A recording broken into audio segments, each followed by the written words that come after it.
So we got to thank the invisible host tonight, Jack Kassab. He's the man. Guy, even though you can't make it, he still opens his house. Amazing. That's like legit chesed, you know? Like the guy Sure. totally trusts us with everything in his house. If I want right now, I could just steal the ping pong table. But he trusts me. I'm sure Silvio would be happy. Yeah, about sure, that. Silly definitely be happy. Yeah.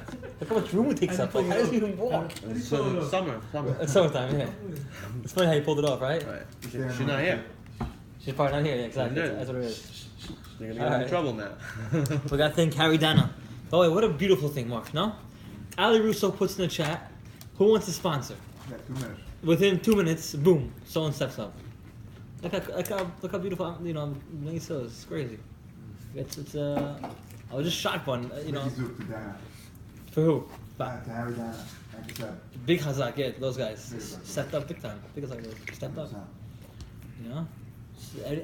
By the way, that act that he did right now, the whole chat saw it. So 140 guys saw exactly what he did. Right. Yeah, Jump. They just, and Right like, away. it inspires them. It's Nobody else even had a chance. Right, it's a But that's big- good. That's the way it is. That's why they gotta do it. Jump for the mitzvah. That's why you do it. That's why you gotta do it.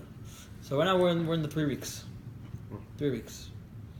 And I told you last week that there's 21 days in the 3 weeks. Obviously 7 weeks, 7 days a week, 3 weeks, 21 days.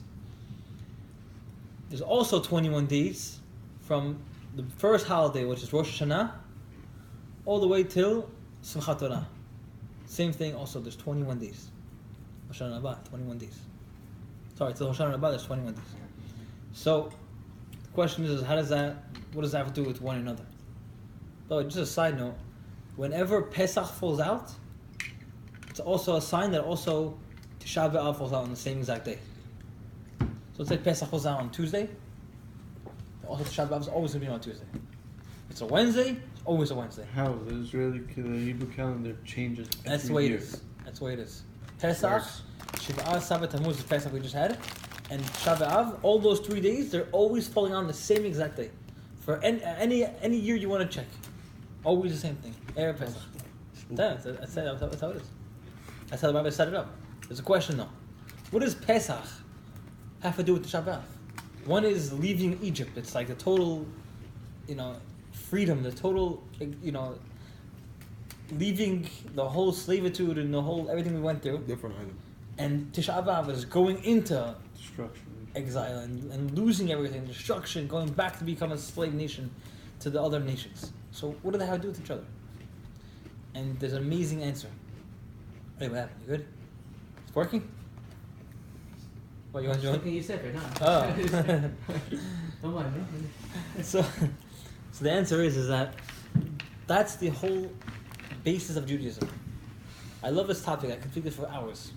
It sounds like a chill out topic, but it's really so deep. Judaism is built, like it's a little cliche to say, but our nation is built on ashes. Everything we do is built on ashes. It's funny. What's the biggest thing that we always remind Hashem about, like that Abraham Avinu did? What was one of the biggest things we speak about? The Akedah. The Akedah was taking his son, shechting him, as if it was gonna kill him, and that was gonna be a pillar of what we base our religion on Abraham doing that act. It's funny, like out of all the things, that's what we base it on. Someone getting slaughtered for Hashem, like it should be something else. It should be that Abraham, he did so much chesed in his life. He brought the guys into this tent, the three malachim, right? The three Arabs into his tent. It should be that. It should be the whole basis of the religion. Chesed, right? That should be the whole. We build our whole religion on that. No, the Akedah is the main thing we strive upon. Why? Because when you get to the point of destruction of really ashes, from there we go on. From there you can build. What do I mean by that? Tisha B'Av is the lowest point in our whole year. It's the actual lowest point where we actually get to the point where we sit on the floor. Like from there you can't go any lower. The nations are at the bottom pit. It's even harder than someone who, God forbid, lost their parents or lost a family member. Why? Because when someone's mourning for 7 days, they can still eat. They can still drink. They can even eat meat. So the question is, why can't we on Tisha B'Av eat? We'll still not Lord, we'll mourn. Why not eat? Because this is even stronger of a mourning than a person. we sit on the floor, we don't do anything. No shoes, nothing. Because that is the lowest point of religion. But don't forget, from the lowest point, that's when we go up. That's what it has to do with Egypt. Because the Tisha B'Av, don't think it's the Tisha B'Av, it's a day of mourning and it's a day of getting down and not getting up. It's the same thing like Egypt. Just like Egypt we left, the same way on Tisha B'Av we leave. That's why also on the second part of the day of Tisha B'Av, we already get up and sit on a chair. We have until 12 o'clock, let's say it's Chatzot, right? 12 o'clock, you have to sit down. Before 12, you sit down on the floor. After 12 already, you're on the chair. Why are you on a chair? Because already that's it. God says, Hashem says, you mourned enough. Now build yourself back up. You're also putting on tefillin when you come back from Mincha, you know? Right? It's already beginning the... You're saying you put on tefillin? I hear. No, because Even like without you tefillin. put on, like at night when you go to shul, like Right, the right. lights are low, you're sitting on the That's the floor. night, right. That's the night. But the next day already, Right, Mincha time, right? But Shachri, they sit on the floor also. Which was, yeah, we did. We put on tefillin before, and then we go on to shul, we sit on the floor. The whole day until 12. Ever, it's the whole thing to 12. So you see from there that when we reach the low, that's when you build back up. It's only when you reach rock bottom that you can get back up. You're supposed to put on tefillin on the morning in Shabbat. Yeah, you're supposed With to put on. beracha? You put on home with the beracha. Say Shema Yisrael, Shema. Take it off. Go to shul. Pray without tefillin. Okay, and then when you go back from Mincha, you put it on with no bracha. With beracha. Again. Yeah. That's it. And then that's it. And then You ever do that? by Put fast on days. tefillah, put on tefillin twice, saying bracha on the same day. Yeah, if there's enough of a separation. Yeah. I thought like tefillin was just Like one beracha covers the whole day. No, one. Yeah, the tefillin, Right. the mitzvah tefillin is like for 1 second, just the bracha, and having it on this. Not necessarily. No, not when you have the mitzvah to do it also in minchata. You know what I mean? It's like one mitzvah in the morning and you have another one at night. I mean, saying this situation, minchata. I didn't know that. So Yeah, that's nice. kiddush for me. No, so interesting. Thank you. So that's what I'm trying to get at. That the bottom, the rock bottom of a person's life, of the nation of Bnei Yisrael, from there we grow up. From there we continue. That's why this week's parasha is the double parasha, Matot Maseh. Speaking about the second parasha is Maseh. It's the journeys of Am Yisrael. The journeys. What does that have to do with us? The journeys. Bnei Yisrael go through tons and journeys of life. Go through ups and downs. That is a religion. It's based on falling down and getting back up. Nothing is more powerful than this message. You get knocked down, you get back up. There's nothing more stronger than getting back up after destruction. Look at the. I'll tell you a story. There is a yeshiva in Israel. It's called the Panovich Yeshiva. It's one of the biggest yeshivas in whole Israel. The Panovich. It's from a city in Europe called Panovich Yeshiva, and the yeshiva now is in Bnei Brak in Israel. But after the war, after the Holocaust, the rabbi who started the yeshiva, his name is the Panovich Rebbe, Panovich Rebbe. And after the Holocaust, he came to Israel, and he saw a big pile of like a mountain of dirt, nothing. That was Bnei Brak. Empty dirt. He told someone that was there, he said, "Here I'm going to build a yeshiva. Right here."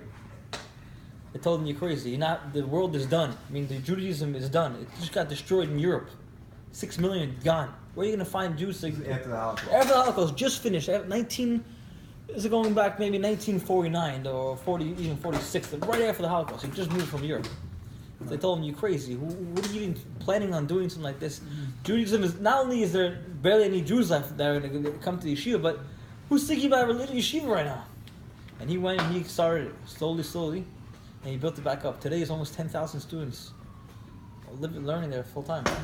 That's just from one thing. That's from the ashes. He actually built it back up. But most of the yeshivas out there are like that. You know how Lakewood started? Lakewood started from an amazing story. Aaron Cutler came from the Holocaust, came from Europe. And he came to America, and he told them, "I want to start a place to rebuild the yeshiva lifestyle we had in Europe. I want to rebuild it." They said, "Where are you going to do it?" He said, "Find me a place, and I'll do it." He said, "Lakewood, New Jersey. The place is empty, nothing there. Just land and dirt." And they built the yeshiva. And today he built BMG, which is one of the biggest in the world. Also, almost close to 10,000, 8,000 students over there. one of the biggest yeshivas in the whole world, Lakewood Yeshiva. All this comes from destruction. That is.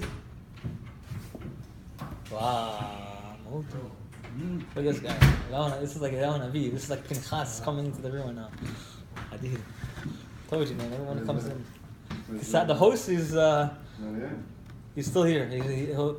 He's here in spirit. He couldn't make it. He couldn't make it right now. He's running late, so he gave us the keys. He gave us the keys to open up the key to the city. So the concept is there. Understand the concept that from the bottom of the pit, you go up. Right. That is the whole It's the concept in life also. That- They say you in have life. to hit rock bottom to go before back you up. could be 100%. successful. By the way, take all the guys. I was just reading yesterday. It's kind of weird to say it. I mean, I don't like to say it, but I was reading yesterday a story about an addict. But like it got to the point. It was on heroin, and there was a point where a guy was him and his wife were both addicted to it. They had a kid when they were clean. The kid was like 16 years old. He got somehow addicted to it by a party. So now the parents who were addicts from beforehand are dealing with their son who's an addict. And now the father got addicted again. And the wife was dealing with her husband being addicted and her son being addicted. And then what happened was, something happened where the son overdosed, got to the hospital, and it was like, they have to like CPR and everything like that. And she was saying how this is the best thing that ever happened. They're saying why? Because only chance for an addict to get back to normal life is when he hits rock bottom. He doesn't die first. If he doesn't die first, of course. He has to hit rock bottom. That's the only way. Because if the addict, he doesn't. Either rock bottom or death. Exactly. That's it. The guy either he overdoses, or he just never gets out of his bottomless pit. You have to hit rock bottom, and then he realizes, wow. He gets that boom in his life, and he wakes up. He's lucky he didn't die. He wakes up and he's building himself back up. Sometimes in life, it's okay to go up and down. Question is, you have to go back up. It's an amazing thing. Getting back up is one of the hardest things that anyone could do. It's impossible. A guy lost his job. A guy, going through tough things in his family, or even tough things in just personal life, and to go back up and down, it's very, very hard. That's Judaism is all about. That's why Tisha B'Av has to do with Mitzrayim. Well, do you hear what I'm saying? Because Egypt, the first day of Pesach always falls out on the same day as Tisha B'Av, and the connection between both two is that there's one day that is destruction and there's one day that is getting freedom. What's the word? Salvation. Salvation? Redemption, or salvation, right? Salvation. So they're both the same thing. Salvation and destruction is the same thing. In our religion, we believe in destruction. We believe in, from that time, that's our spring up. That's the famous story of what happened to Rabbi Akiva. They're walking right after the times the second temple was destroyed. The Beit HaMikdash was just destroyed. Rabbi Akiva was walking with his students and his rabbi, and they're walking by the scene of where the temple used to stand, and they see a forest, and they see a fox running through the forest. Through where the Beit HaMikdash used to stand, there's a fox there. And the students start to cry. Students were crying. And Rabbi Akiva was laughing. And Rabbi Akiva asked the students, why are you crying? And they said, what do you mean, why are we crying? A place where we used to do korbanot.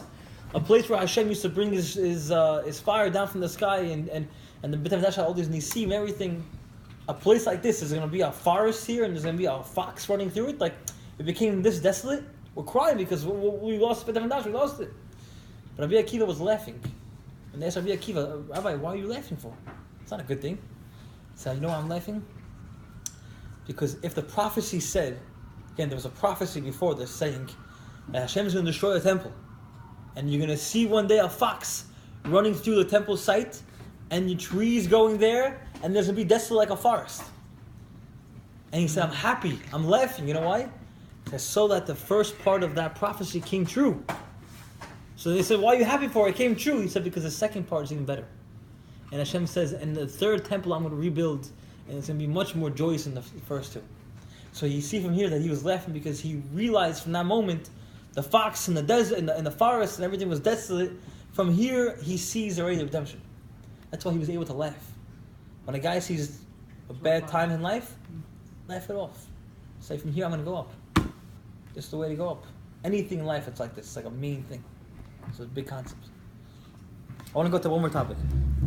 End of the parasha. Mark, I think you might like this one. If you give me like a minute of like your deep thoughts, I think you like this one. Because Mark has he's got crazy thoughts. Yeah, Mark, you have to go into his mind. He's like an intellectual. I'm scared. He's an intellectual. No, you have to know Mark to think how he thinks. This guy. Is this okay? Yeah, good. No disrespect? No, fine. End of the parasha of Mas'eh is right before the new book of Devarim, the 5th book of Devarim. There's 2 Pesukim right before the new book of Devarim goes into. Again, this week is a double parasha, Mataot, Mas'eh, and then next week will be Devarim already. This week is double parasha, and the second parasha of this week is Mas'eh. And I want to give you guys what I heard today. The last 2 Pesukim we're speaking about a guy whose name was the Mekoshesh. I'm not going to speak about him, but he had 5 daughters. 5 daughters. Her name was Machla, Tirza, Chogla, Milka, and Noah. 5 daughters. Okay?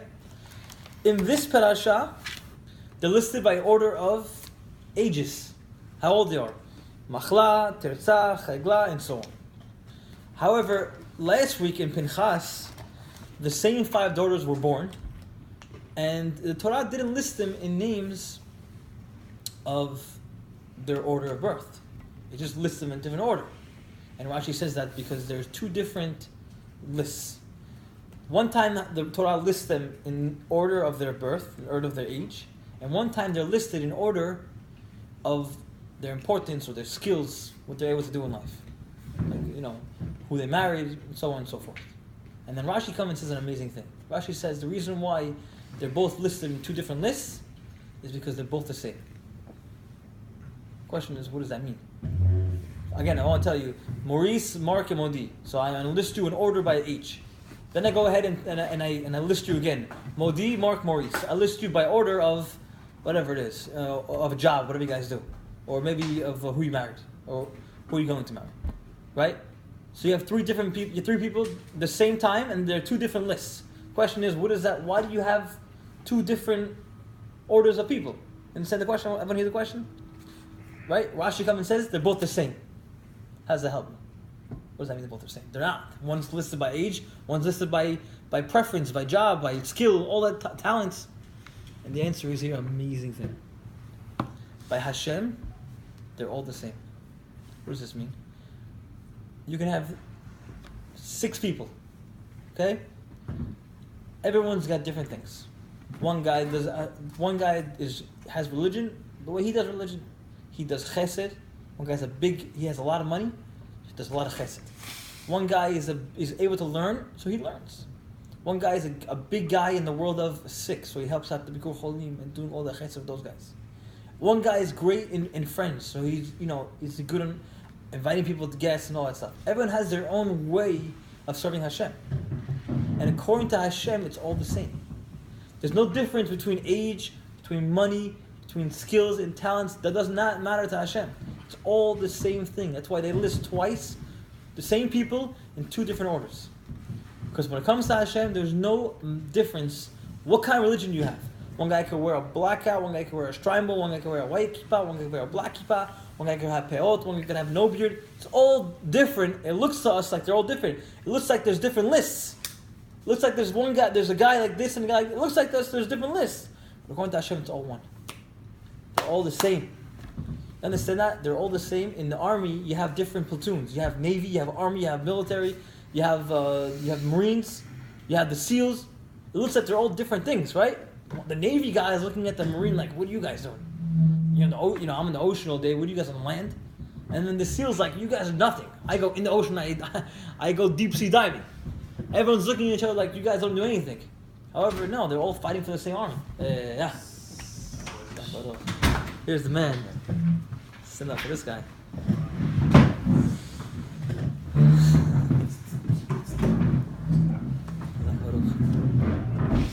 There you go. And scotch. I brought my own whiskey. I don't want to use your whiskey. Yeah. Where's mine? I pour one bottle out. Okay, yours. We just praised you how crazy you are, how amazing you are that you let us go to the house without even being here. It's a crazy thing. It's a beautiful thing, Jack. Oh, that's a great. It's a nice. Here's the seal. It's a thing. So busy, it's not sure. You give him a shoulder. You're perfect. Monkey shoulder. Now you bring to the shoulder out. And with the shoulder. Now you bring to the shoulder.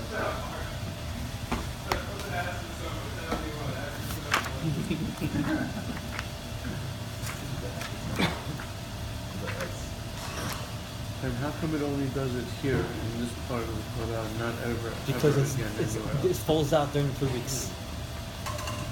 It's trying to show us you have to have the achdut. You gotta be together. You can't be separated in the nation. This guy's this guy, this guy's this guy. It's gotta be all together. Big lesson during the 3 weeks. It always falls out at the same time. Good question. Want to read one thing? Like the AC is killing me. I can Nah, do the other it's fine. video. I'll talk a little louder.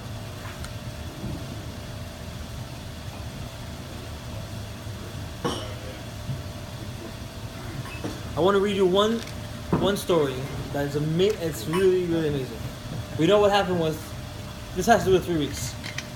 Like I just spoke about just now that it doesn't matter what age you are and what kind of skill you have. You have to serve Hashem with whatever skill you have. The guy has a skill that he's a big rich guy, then your job in life is to do lots of tzedakah. If the guy has a skill that he's a good speaker, right? Then he has to go ahead and give speeches. The guy has different skills. You got to use it to serve Hashem. Everyone has different things. Everyone knows their own way of serving Hashem. I can't tell you what it is, and you can't tell me what it is because everyone has different things. I'll give you for instance. For you, it could be that the way that you bring Hashem into this world is running the chat. You bring Hashem into the world by running the chat. 150 guys are run by Mark Sabak and Ali Russo. That's the way you guys do it. Everyone has different things. I'm not going to tell you each one. But I'm going to highlight what he did because he deserves everyone to know that he's do a big thing. So everyone has different things. Jack right now, he's bringing the host of the night, so he brings Hashem into the world. Everyone has to know that we represent God. I'll tell you something really fascinating. Hitler, he writes in his book Mein Kampf. His book Mein Kampf. He writes in the book one of the excerpts I heard from this rabbi, Moshe Tov Leaf. He says like this. Hitler writes in his book, the Jewish nation is the conscience of the world. What that means? That means when he saw a Jew, it made him think of right and wrong. That's why he wanted to get rid of the Jews. Not because a Jew is ugly to him, but because when he sees a Jew, he thinks like, wow, there's good and bad, there's right and wrong, there's morals. That's what they wanted to do. They wanted to rid the world of any conscience.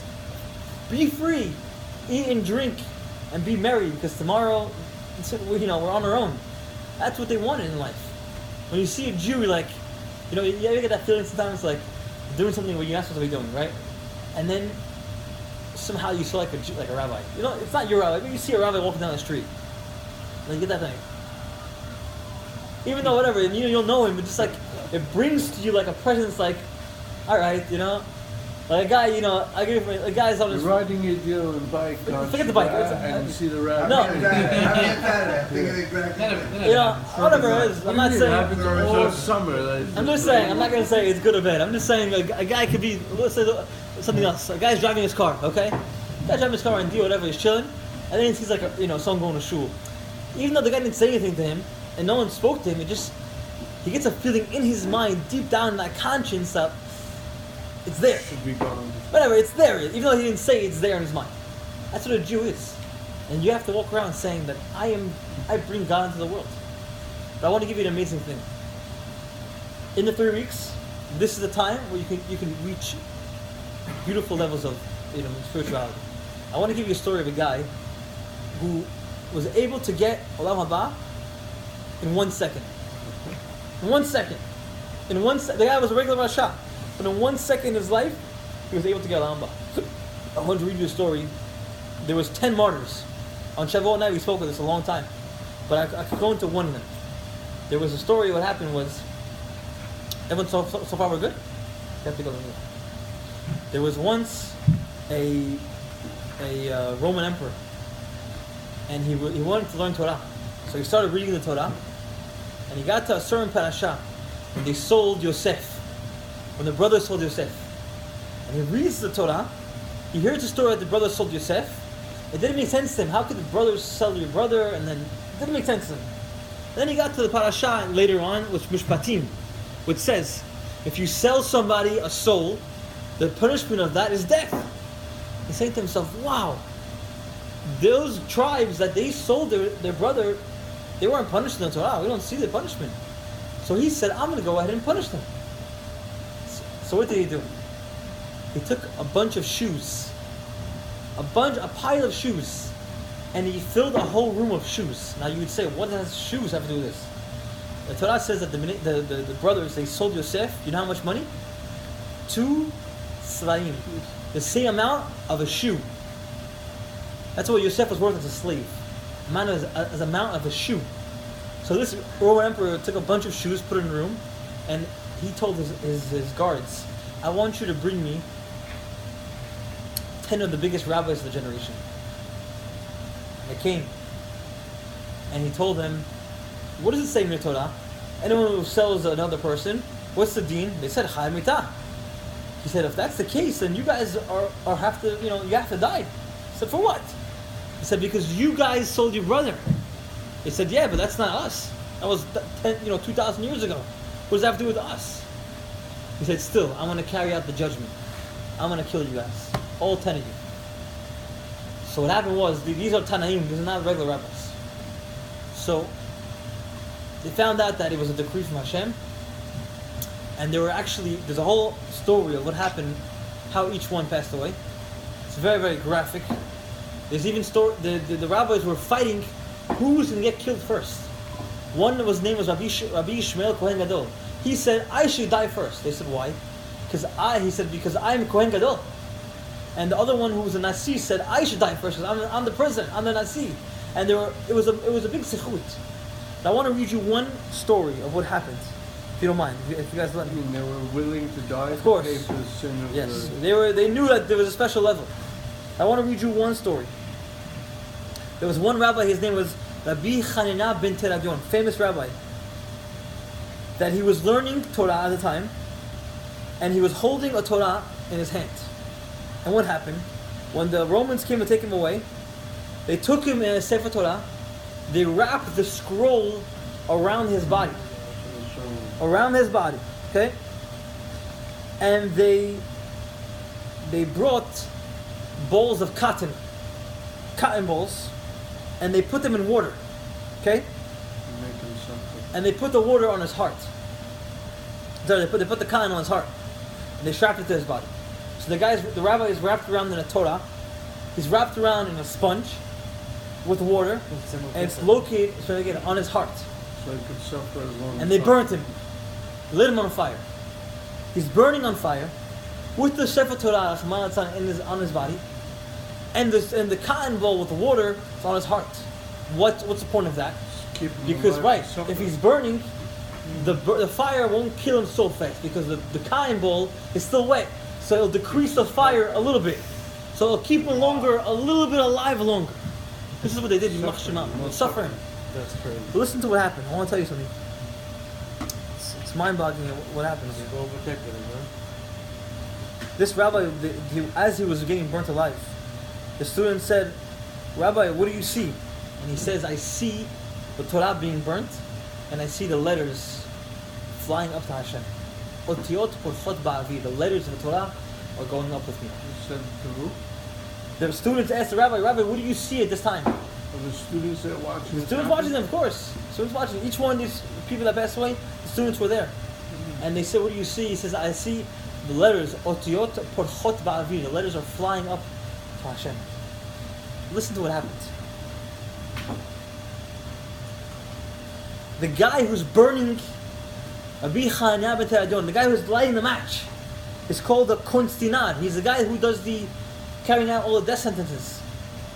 Look what happened. He said, Imani marbeha shel hevet.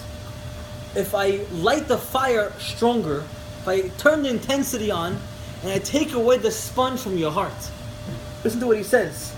If I take away the sponge from your heart, promise me that I will go to Olam Haba with you. Wow. Don't do it. Think of this, what's going on? The guys are lighting the rabbi on fire with the Torah, and the sponge and all the suffering in the world. And he tells them, if I turn the intensity on and take away the sponge so you can die faster, will you promise me that you take me to Olam Haba? And he says, yes. I'm confused. Let me finish the story. Put him on the spot. Let me listen to the story. He turned the he lit the torch harder, took away the sponge. He saw the rabbi slowly passing away. He himself jumped into the fire with him together. Wow. And he was willing to die with the rabbi together. And at that moment, it was a batko. Again, these are times of the Gemara, so it's hard to say how can it be. Times of the Gemara, I can't answer. The guy was forced. But the Gemara says that there was a batko, a heavenly voice came and said, Rabbi Chananya ben Tenadion and this Konstinar are both welcome to Olam Haba. At that moment, they said, in the Gemara, they wrote a sentence. There's a person, shekoneh olamo b'shah achat. There's someone who can buy Olam Haba in 1 second. That's what it's all about. A guy can change his whole life in 1 second. A guy who's lighting the rabbi on fire. Every person has an opportunity within their lifetime to go. Even non-Jews. Every single person has a split second. It could be so many times in life. But you can, with 1 second, you change your whole life. Didn't you say that the Tanaim were the ones that wanted to pull out the decrees on the tribes, the head of the tribes? Once they found out that they were the ones who were supposed to be punished for it, they took it with happy, with being happy. I understand, but if it was Jews in Tanaim, why would they wrap them in the scrolls of the Quran? No, the Roman emperor, he's the one who decreed the decree like that. I thought you said Tanaim were the ones. No, the Roman emperor called the Tanaim and said, This you're doesn't make sense, and right, you all 10 are going to die. They said, why? Because we're gonna, we're on the same level. I thought it was. No, they said it. They said it. So you see from here that a guy could change his whole life around in a split second. That's the whole lesson of 3 weeks. That during the times where our mourning and destruction, you might think like it's a time where we just get down and down and down. And the answer is no. It's a time where we just go up. From here we just go up. That's why 21 days from the 17th of Tammuz to Tisha B'Av, 21 days correspond to exactly Rosh Hashanah to Rosh Hashanah Haba. Because the same way you get close to Hashem during the high holidays, everything is spiritual, the same way you get close to Hashem in these days. It's very, very important days to understand. These are the times where any small thing happens. Any little thing you do makes big impacts up there. Huge impacts. I don't know if we have time for one more small story or no? Yeah, of course. Yeah? We're chilling. We're chilling, right? Oh, go ahead. No worries. No wives. There's so many questions you can ask on this thing. There's tons of questions. I once heard a crazy question. These rabbis were just not like regular rabbis. They could just kill anybody they want. They could look at the guy and burn him to a crisp. What do you mean they're gonna get killed by a Roman emperor? The answer is that they knew that this was Hashem's decree, and they went with it. Are these stories or are these? No, this is the Gemara brings down Or are these? like a mashal. Mashal. Like a mashal. Even the mashal are real. So A lot of times they're real. sometimes you have mashal, which are definitely mashalim, but the one who wrote the story is the rabbis that were at the time at the place. Like this is also documented by the by the Roman emperors, Right. because the Romans, they're the one who did it. It's not like we made it our own legend. The Romans are the ones who say this happened. Right. I'll give you for instance. The ones who lived at this time was a guy named Herod. Herod was a Roman emperor. Herod, he killed, at one time he killed almost all the Kohanim in the whole nation. He killed almost all the Kohanim in the whole nation. And it's funny, you know who Herod was in the end? Was he Jewish? No, he wasn't Jewish. People think he's Jewish, you know why? Because he helped build the Beit HaMikdash. The Kotel today, when you go to the Kotel, you see these stones. They have a stone on the bottom. They're huge stones. It's called Herodian stones. You know why? Because the stone are built in a way there's like an outline. It's a stone, and on the bottom it's like a chiseled out border on the stone. It's called a Herodian stone. Why? Because he built this Kotel. If you go to Hebron, Mat Machpelah, you know who built that? Herod. Wow. All these places are built by Herod. So how can it be this guy who killed tons of Jews now became and built the Beit They HaMikdash? have the Herod's Hotel in. Herod's, Gilad. right. What do you I mean? don't know. What's the man? Who? The That Roman Times. mountain? That's Masada. Isn't that what's over there? That's Bar Kochba. It wasn't. He didn't build the mountain. Not built. Right. He helped build things on top of the mountain. Yeah, I like that Yeah, reference. yeah, Yeah. buildings on top of the mountain. You know what it reminds me of? It reminds me of when you compare Judaism to other religions. Right. When God brought down, Torah, the Right. commandments. He asked who each was one. There on the mountain, 40,000 people. So when you look at other religions, one guy came to him in a dream. 100%. That's a famous. And there was That's no, a there's no famous other, refute. Um, The witnesses. witnesses to verify the story. 100%. Similar to this, They testify this. Exactly. It's not we say this happened. The stories that we get are written by them. A lot of them is written by them. Right. Herod was the one who was living in those times. Yeah, Mashal was good. But There's they tons, just by the way, there's say tons of that, mashal. A lot of times the stories you can take from here a mashal to your life. But the stories did actually happen. Again, I always bring this down. Herod lived in these times. There's tons of stories about Herod. I can speak forever about Herod. But he's the one who built this. You know why he built the temple? You know why he built it?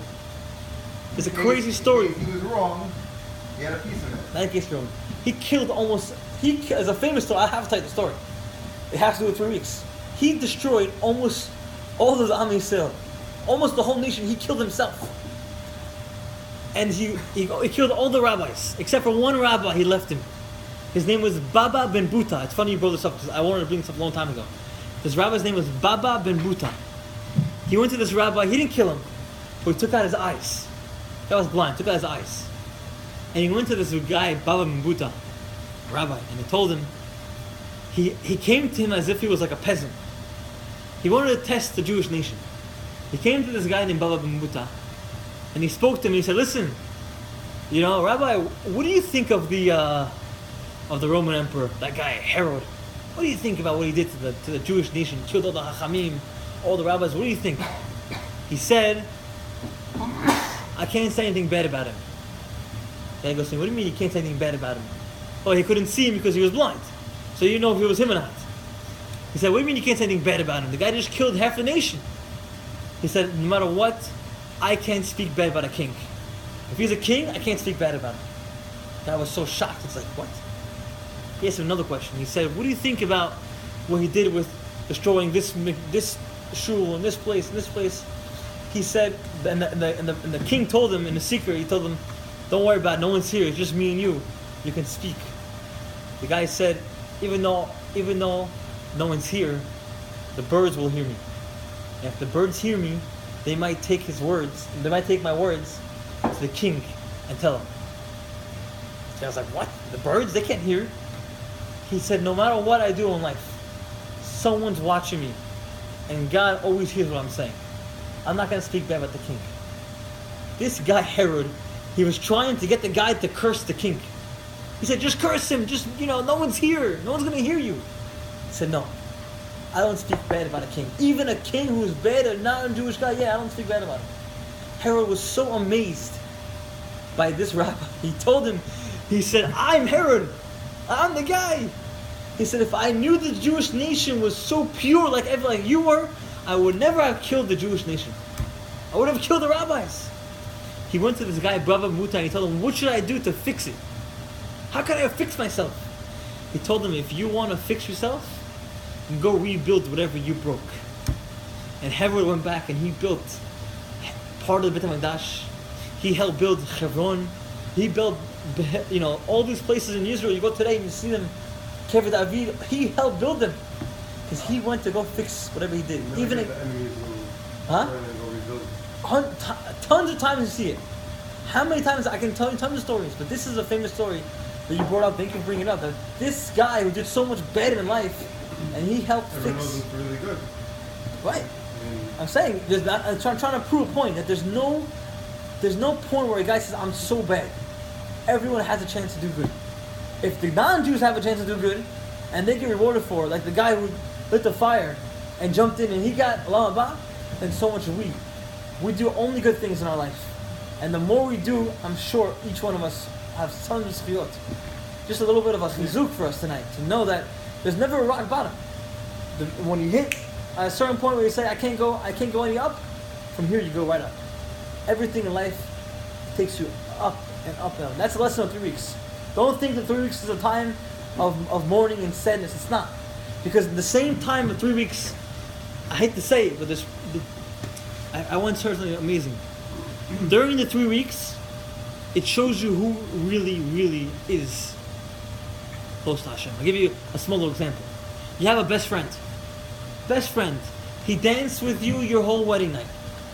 Till late night. When you had a bris, he was there. When you had a girl, he was there. When you had a Shem and a Chod, he was there. He was there for all the happy times. However, one time at night, you called him like at 2 in the morning. Tell him, listen man, I just got a flat. I'm on the Van Wyck in Queens. I got a flat. I need you to come help me out. What is the guy gonna do? You have two options. Either say, listen man, I'm sleeping, I'm exhausted, I got a big appointment tomorrow, I can't make it. Or the guy can come and help you out. A lot of times the guy has a good excuse. But the guy who came and helped you out, the time when you really needed help, when no one's around you, that shows you who the real friend is. It's not the guy who danced at your wedding. It's the guy who helped you out when you need help, when you're really down in life. And you're at that point when no one's around you, who comes and helps you out, that's a real friend. Who's a real guy who's close to Hashem? During the 3 weeks. Because everyone does other things. Huh? Who shows that they really love Hashem? It's when the times are tough in the 3 weeks, when there's no music and there's no parties, and we're still coming to class right now at this moment. You had tough times in the store, you still came to class. That is what a real Jew is. That's the 3 weeks. Summer when it's difficult because there's S1 parties and music. Whatever it is. The guy that doesn't go gets rewarded more, is that what you're saying? Not that the guy doesn't go. The guy who still does what he has to do. He makes a point to go to shul, to pray, to come to this class tonight, right now. This was the hardest test tonight. He's saying the guy that turns his music off in the car. I'm just saying, whatever it is. Everyone has different. You have to go the extra mile. He's saying you just be yourself and do your thing, but You turn the music off in your car. The guy who, I'll give her, for instance, the guy who's in Brooklyn, when all his friends went away, and he has that pain, I wanted to go. And he has to deal with that, he's in Brooklyn, at least be happy for this moment. That you're still able to go to class, you're still able to go to pray. You're still able to know that this 3 weeks, yeah, we're gonna, you have to like bite it for 3 weeks, but this is the guy who really loves Don't Hashem. get extreme, but keep on your regular. Keep on a regular thing, just, right, stay your regular course, because the guy who's close to Hashem during these 3 weeks when no one's around, and everyone's, doing different things, the guy who's close to Hashem right now, he's the guy that can also be happy in the holidays of Rosh Hashanah, Kippur, Sukkot. That's the same guy. And that's why 21 days of the 3 weeks are the same 21 days from Shabbat Tammuz to Tisha B'Av. They go hand in hand. Baruch Adonai Olam, Amen v'Amen.